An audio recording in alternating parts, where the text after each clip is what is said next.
We are here to tell the story of a champion. After all that, I dragged myself to the hospital and I told the medic he was a man. If it will be a girl, you will say she was dressed up badly. I want you to tell me if this boy was dressed up badly. A woman who overcame gender-based violence. I tolerated abuse for almost a year. He actually took me, put me between his feet and pressed my stomach until I started bleeding. And is now providing a safe house and an empowerment center for victims of gender-based violence. So this is the rebirth of a queen.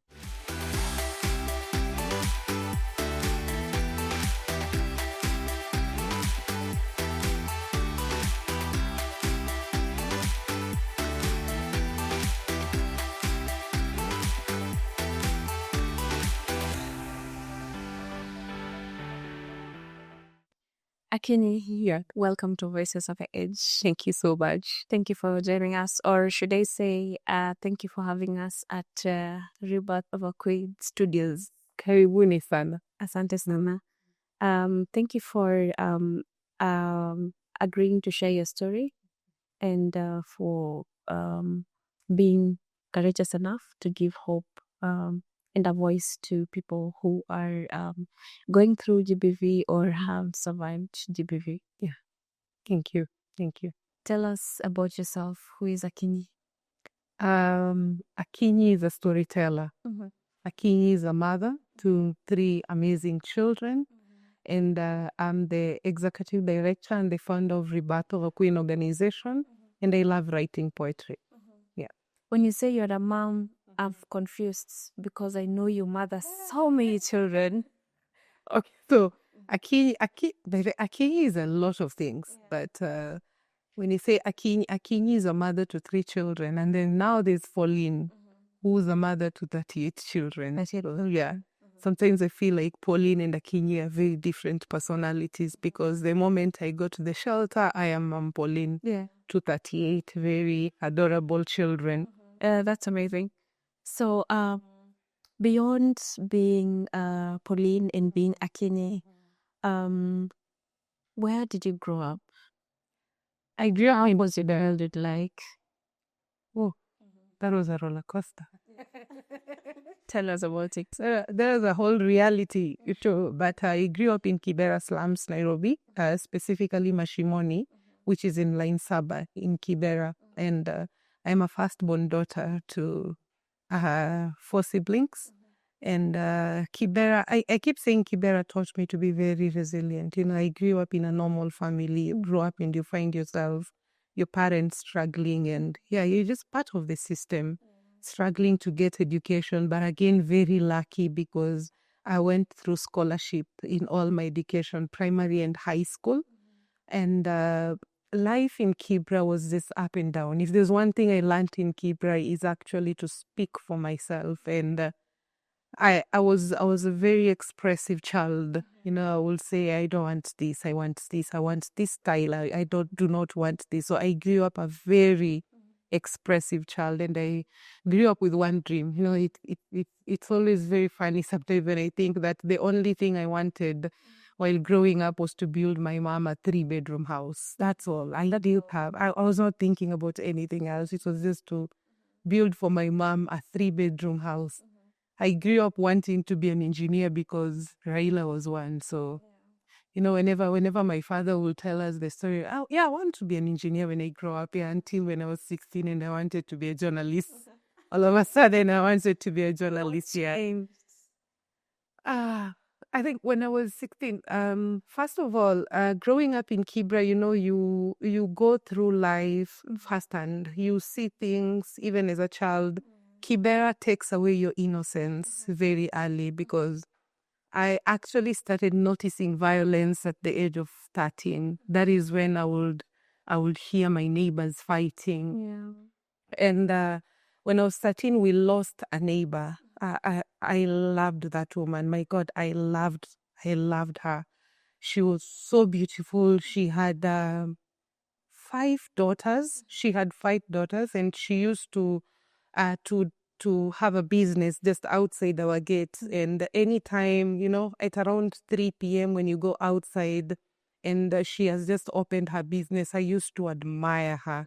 But at the back, the rumors were the husband was beating her up, and I would never understand it at the age of 13. And I would keep asking my mother, why are adults fighting? And why is Mama Brenda staying? Why is she actually staying in this marriage? Until one day she went to deliver and she never came back because she was beaten up and she couldn't handle the labor process, and she died in the process. And I think my life never remained the same again from the age of 13 because I'm so sorry about that. I was so angry. It has taken me time to actually heal that anger that I had for Mama Brenda, because I was like, it's easy.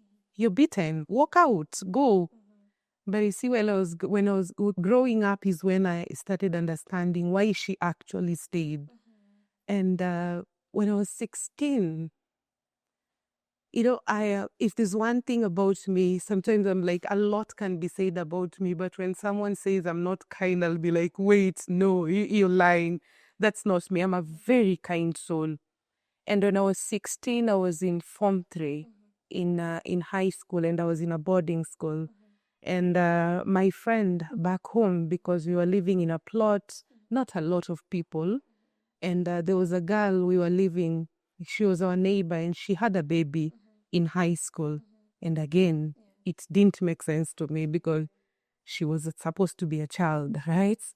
And I'm like, I want you to go back to school. And I am going to support you, because I was under scholarship. So I used to get a lot of shopping going back to school. And I would divide the shopping into two. If I had 2 bar soaps, I'll make sure she has one. I go to school with one. And that's how our life was until October. October 11th. October 11th, that is when my life changed, because she was my friend. And sometimes it takes me time to say she's still not my friend. She was my friend, and she was supposed to be my friend. And that day I was supposed to go back to school, and she told me, we are going to help my brother wash his clothes. That was a normal thing. That is what you were doing. But that day, among the men who defiled me was the brother. And it's never made sense to me. It's sorry. It's never. 14 years down the line, it's still not making sense to me. This person was supposed to be my friend, and I've never gotten time to even explain to myself. Was it jealousy? What was it? But one of the words that I carried for a long time was the brother's voice. He said, unajifanya wendo unajua kusoma. Tutakufanya ukae kama sister yetu.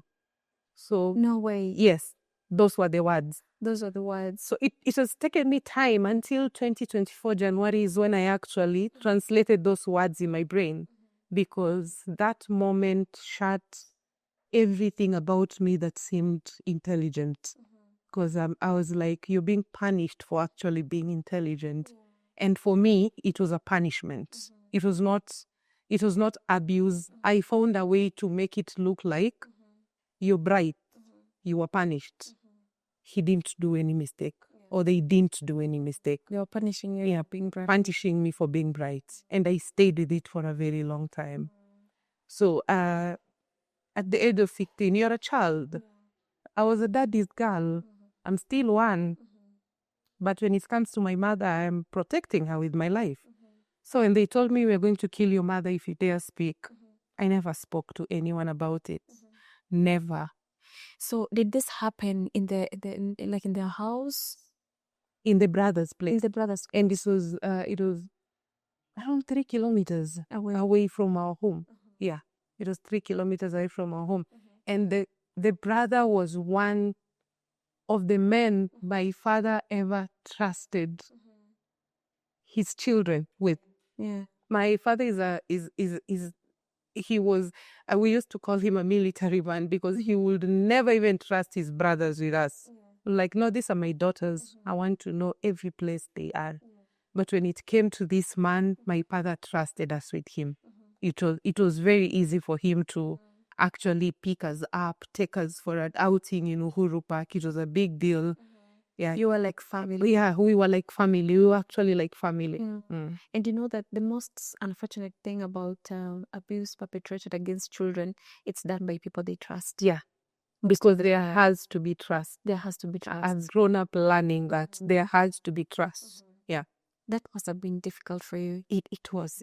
It's always one of the most difficult thing I try to heal from. 14 years later, I can count, I have worn a green dress 3 times. And I've only worn it when I'm doing a shoot and I'm telling my brain, we're going to conquer this here today. And then I wear it. And then when the photos are out, I'm like, no, this is it. I can't really I can't really imagine myself with a green dress the whole day. Yeah. So it is one of those tragedies that really took me back. I stopped being a bubbly girl. I think when I was 16 is when the community started saying I'm a rebellious child. But, behind that rebellion, people didn't understand. There was a lot of, it was, you're rebellious. And I was like, I am rebellious because, when I was 17, I was telling myself a girl betrayed me. So the only way I'm going to protect myself is just being around men. And it was not the best men. It was men that in my mind I'll be like, this man will protect, this kind of men will protect me because they are guns. So they bring out fear in the community. So whenever people see me walking with them, as much as you will say I'm rebellious, now that little brain of mine is telling me you're protected. Are you okay? And went on being silent about the story. Allow me to take you back. Perhaps it did not come out very clearly. Were you set up by your friend? Was she aware that this was going to happen? She was very aware because she pushed me from the back. She pushed me into that house. That was his brother's house. It was a house that I knew so well. But all this time, I keep saying, if I can count it so well, it was the most difficult 15 minutes of my life because it was threats and being abused. And apart from the brother that I knew so well, there were other 3 men that looked like demons, to be honest, because wait, you're supposed to look like humans. Why are you scaring me in the first place? Yeah. So there were other 3 men that I had never seen them in my life. And I swear they looked terrible. God, they looked so terrible. Yeah. The threats, it was the most difficult. And I think a part of me really convinced myself for a long time it was not my friend until I remembered I was pushed from behind and my friend was not there. And 14 years down the line, I've never seen my friend. You've never seen her? Never. But that must have made you feel terrible. Very, very. Knowing that someone you trusted would do something like that to you. Yeah. And me having to convince myself that no, for a long time, because I've always wanted her to just be there and tell me why she did that. Yeah. But from the brothers' threats, it was like I told myself I'm being punished for being intelligent, but education was the problem. Education. Me going to school and the sister is at home. Yeah. Yeah. And reflecting on it now, what do you think about, I'm assuming your friend was a teenager as well. What do you think about a teenage girl, taking part in a scheme like that? And thinking that this is okay. Well, she's a child, but what do you think about a situation where a young girl, a girl at that age, thinks it's okay for her to send up her friend to be abused by her brother? What does that say about the society? Right now, I will say my friend was groomed. I will boldly say I'm not the only victim here. Yes. She was. She was a victim. She was a victim. I might not know why or for what, but she was a victim of something. because children are supposed to be innocent. Exactly. She was 17, I was 16. We were children and we were supposed to be innocent. As much as she had a child at 17, for me, I keep saying that was defilement. Exactly. Because the father to the child was not a child. He was an adult. He was actually he was a grown-up person, and I would question every time, what happened? Tell me what happened. Yeah. So that was actually someone groomed my friend. Yeah. And this is when I'm like, I started extending a lot of grace to her, because I'm like, this is someone who was groomed. Instead of me hating them, why don't I extend that grace to them wherever they are, and hoping that maybe they just found a space where they could heal themselves too. Yeah. Mm-hmm. Because the fact that both of you are children speaks to a bigger problem with the adults. We are the adults in the society. Yeah. Yeah. And I think, we grew up in Kibera, where there were a lot of campaigns on sitakimia campaign. It was so much when I was growing up. So at some point, I keep saying they were grooming us to be ready for abuse, number one. And also, it was normalized. This was a normal thing. You're 15, you're 16, you're 14, you're pregnant. It's not really a big deal. So my father would be criticized a lot, because my father would always push for us to go to school as the daughters. We actually went to the best schools because my father did that for us. So my parents were really intentional in making sure we go to schools outside Kibera, so that we are able to interact with other people. Yeah. And understand that there's life beyond this place.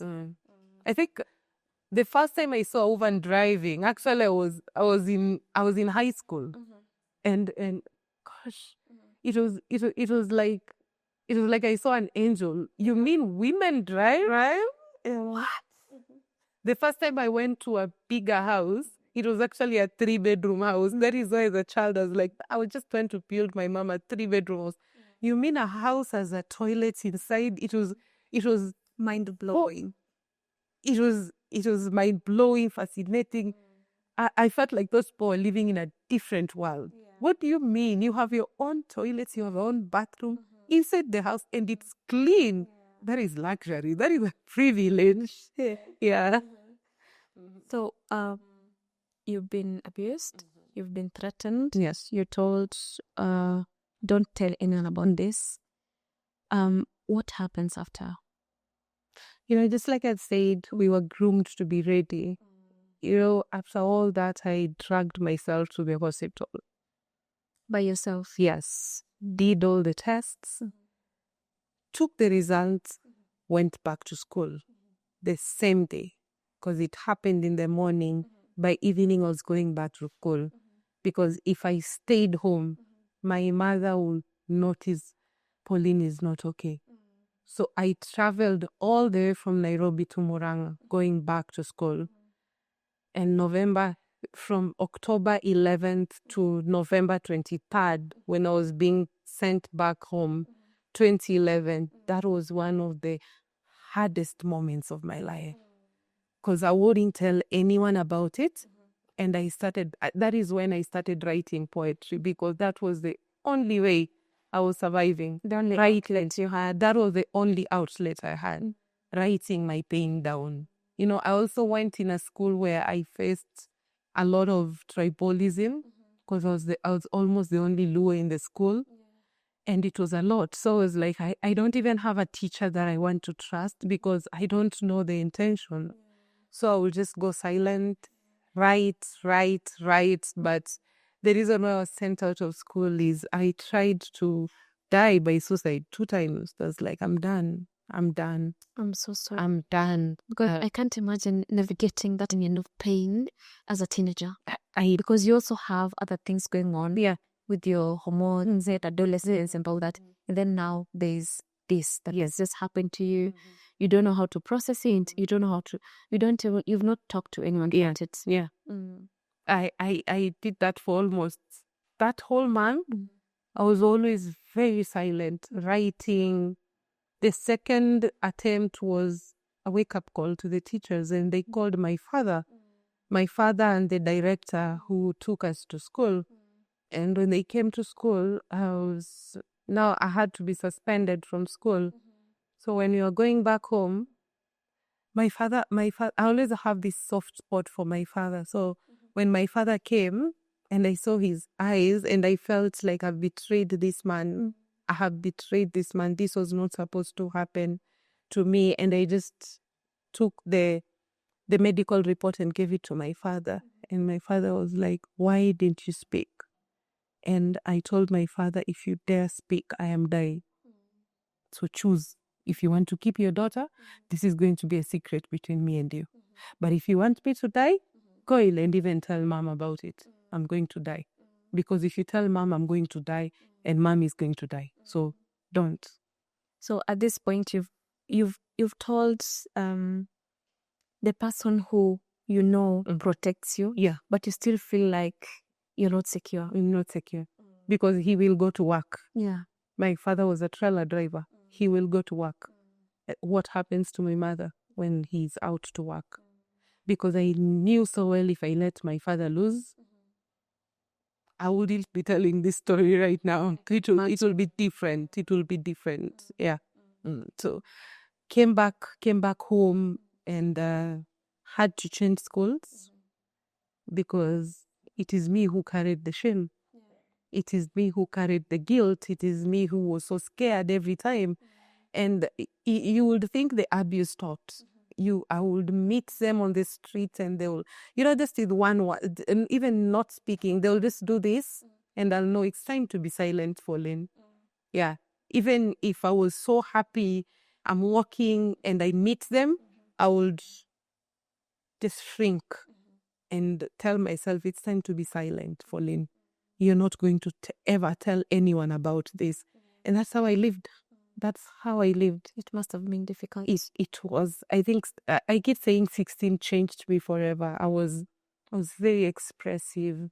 I knew what I wanted.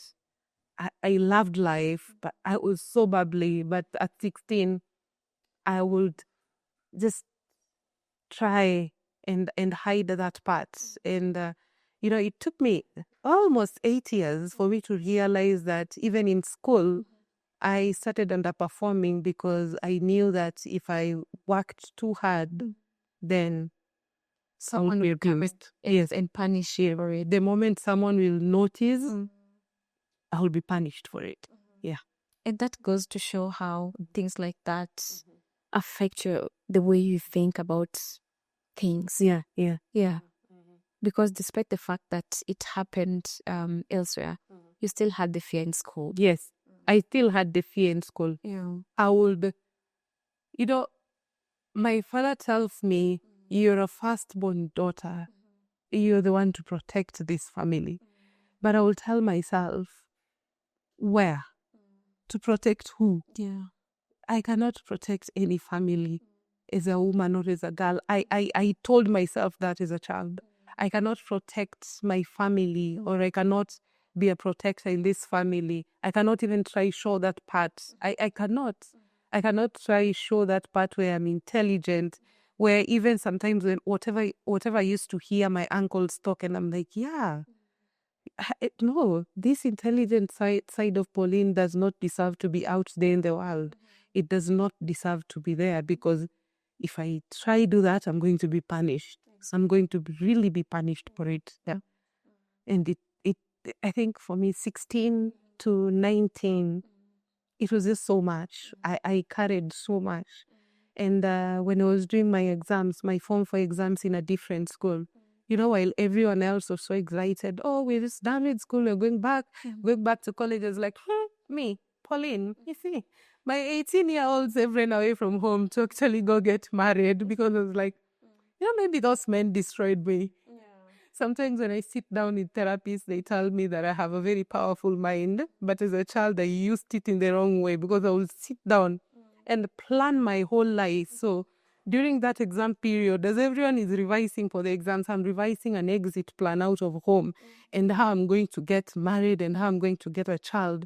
And I told myself, when I get my first child and know that I am able to have children, now I can actually go and look for a job and take care of my family. And sometimes I wonder, what was happening in my brain at the age of 18 to be so affirmed that I'm a nobody without marriage or without a child? That's exactly the question I want to ask you. What inspired these dreams? I honestly cannot explain. Because by the time I was 16, I knew that this man destroyed me. I'll never give birth. I grew up in a community that it's like they used to put limits on me. Let's see if she's going to go past Form 4. I went past Form 4. And when I went past Form 4, they said, let's see if her mouthy self can actually keep herself in a marriage. So I took myself in a marriage. And funny thing, after I gave birth to my son, I tolerated abuse for almost a year. Something that I condemned so much when I was 13. Yeah. I tolerated it for a whole year. Something you saw happening to other women and you were like, this is not it. Yes. Yeah. But myself, I tolerated it for a whole year. It was abuse. That was again one of the people that I trusted with my story. And to imagine someone would just look at you and tell, that's why you were actually abused. And I tolerated it. I was like, yeah, by the way, it is my mouth that actually got me abused. So it is my mouth that is making me be abused here. And I would just numb myself for a whole year. For a whole year. One day before I gave birth, I went to my mom with I used to have a white dress. It had blood. And when my mom saw it, my mom knew this is not was bleeding. Pauline might have been in a fight. And it was true, it was a fight. But I told my mom, nilianguka kwa stairs. Mom looked at me and told me, the day you'll get tired of falling on those stairs, please come back home. How did that make you feel? Nothing. Nothing. My mother would not protect me. Nothing. It made me feel nothing. I was actually, yeah, that's a normal thing a mother can say. Thank you, Mom, but I don't think this is my space, because I think my brain is always, when I want something, I will go for it. I will die on that cross. We will die on that cross as long as we get what we want. Yeah. That is what we want. That is how I was as a child too. That we're going to stay in this marriage. We're going to prove to the community that we can actually keep a home. Yeah. And it was whatever. I think part of whatever was fueling that desire was the expectations that society had. Yeah. Wacha tuone kama yes. Ataka. Yeah. Wacha tuone. And I was always the child like, you don't dare me. You don't dare me. Because you'll do it. I will do it. I will do it and count. I'll do it and take evidence and tell you, I've actually done it. I've actually done it. Yeah, I've done it. Now give me another challenge. Let's pick it up to the next level. Let me take you back a little. At the point where you told, where now your dad was aware that you had been abused, were there steps that were taken for some post-abuse care, counselling or anything? No, the first time I ever went for counselling was 7 years later. 7 years later after the abuse. That is when I went for counselling. Yeah. But my father tried. Yeah, he tried.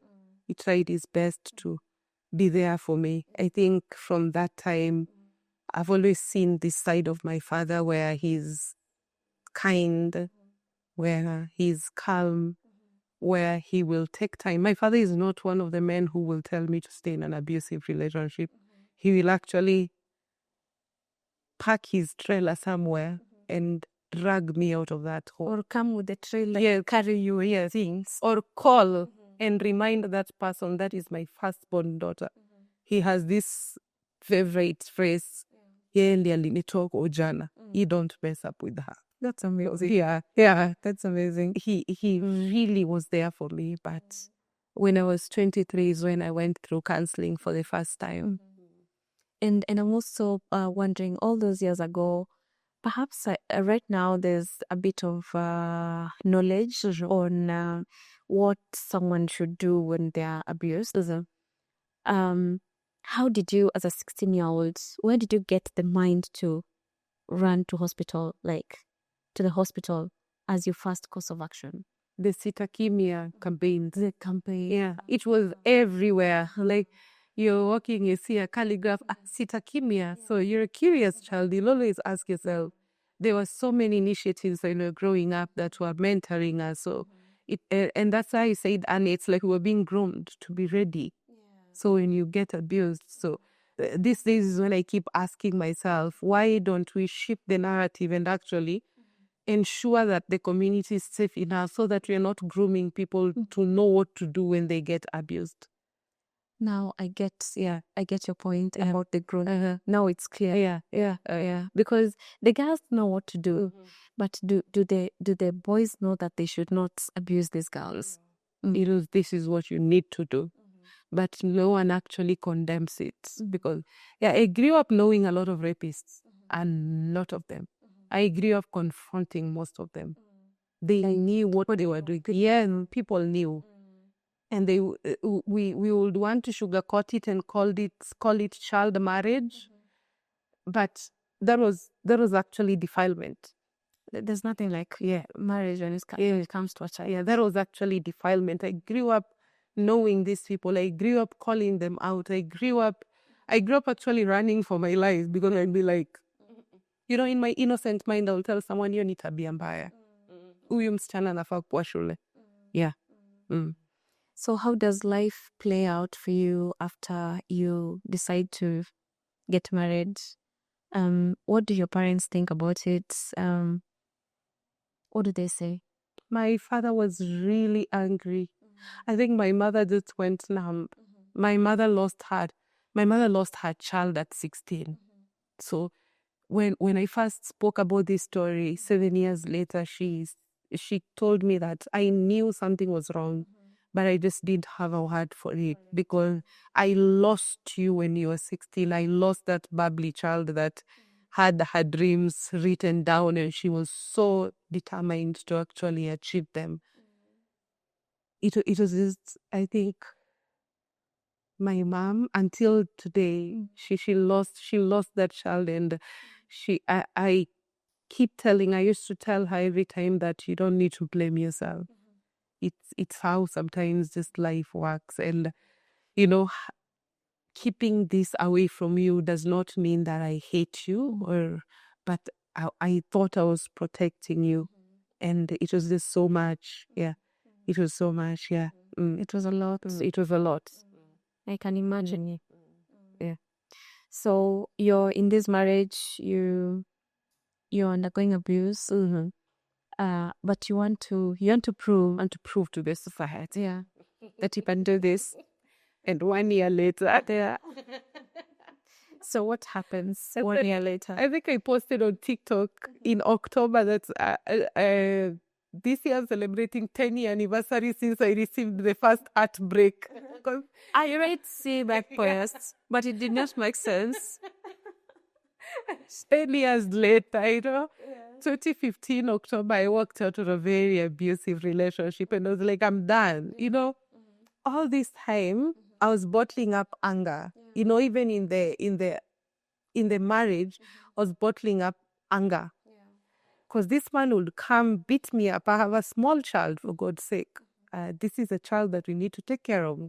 And I'm doing my best since Pauline. No one actually ever taught me how to sit down and let another person take care of me. I've always learned how to wake up and do work and make sure my child is protected. So the heartbreak was one of the most hilarious stories in my life because I was secretly saving for my son. This is something my mom taught me. When you have a child, this is your child, Pauline, and you cannot force someone else to take care of a child.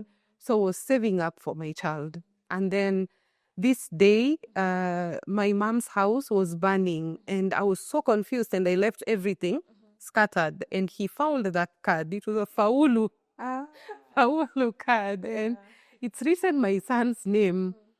And that day I had actually just deposited money and the balance was written. When I'm coming back home at 10 p.m., like, where's the money? What money?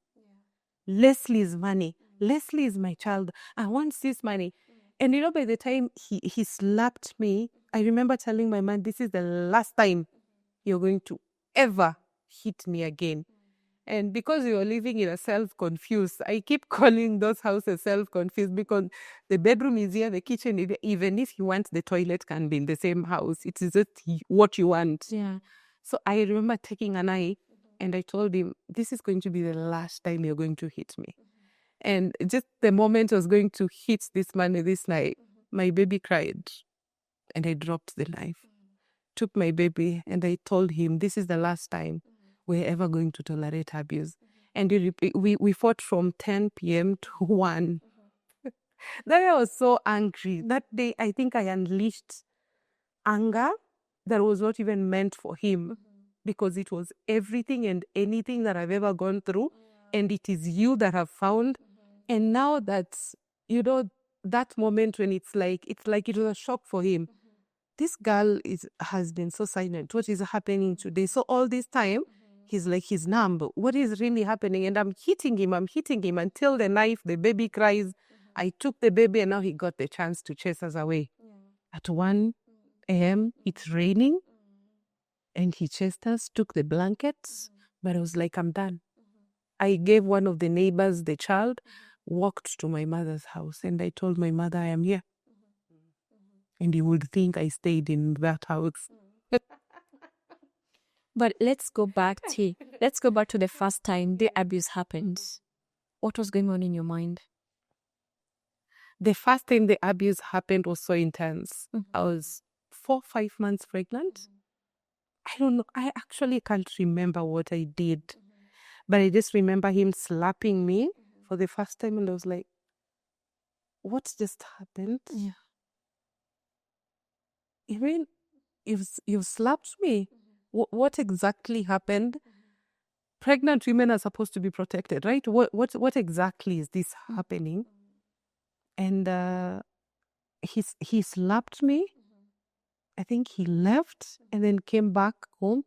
I had cooked and I was resting. And after some 2 weeks, he actually took me, put me between his feet and pressed my stomach until I started bleeding. That is when I went back home to my mother. That day I went home to my mother and my mother was seeing blood. And I still told my mother, but I fell. That you fell? Yes, I fell. But that time, I didn't have a mind that I was going somewhere. I would always find a reason why it was my problem. You know, started carrying shame and guilt way too early. I was like, maybe I'm the problem. Maybe, Pauline, if you stop talking back, maybe if you start cooking early, I've never loved cooking. Maybe if you just start cooking early, or maybe this pregnancy is making you too lazy. That was me telling myself all these things at the age of 18, 19. Yeah. So, and also, the area I was living, I used to hear women anytime they're washing clothes, they're telling, hey, me, if my husband does not slap me, he does not love me. No way. That is what I used to hear. That is what I used to hear. Anytime, it's like, Pauline, we had noise in your house. And I'm like, hey, me, I'm done. I'm going back to, we are going back to who? Your mother?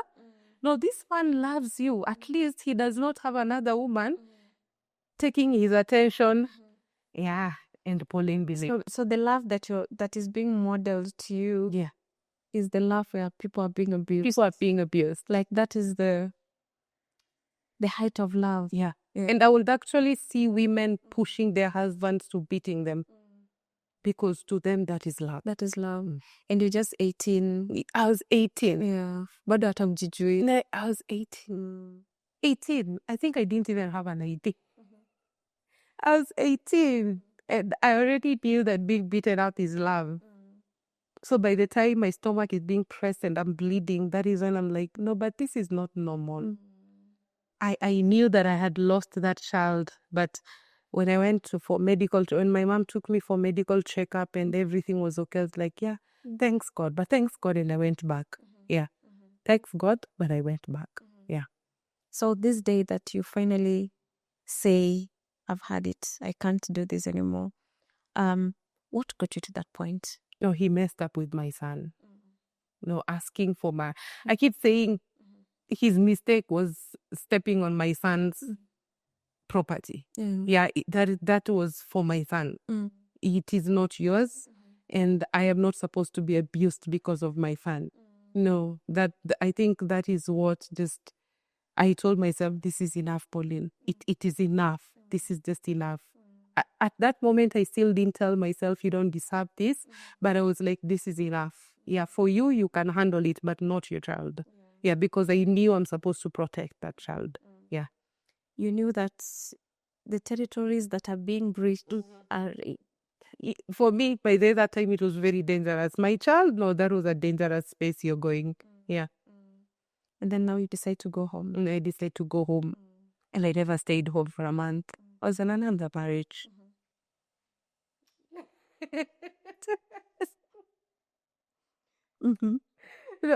And it's weird. Something that pushed me into my second marriage, this was a statement made by my first baby daddy. Yeah. You're a dead flower. He told me I'm a dead flower. When you are still in the marriage or when I was outside? Yeah. We were still having back and forth. He meets me on the way, and that place he will start war. I think by the time I was walking out of that marriage, it seems like there is a version of Pauline that came out that was ready for war. We would meet, and if it is war you want, we will go for that war. You want to fight? I intentionally walked with a hammer. When I used to meet the perpetrators, they used to make me feel so vulnerable, so useless, and helpless. Because what do you mean this person made you stay silent for 6 years, 7 years? The first rescue I did was so triggering. Because I almost got killed on the road by the police.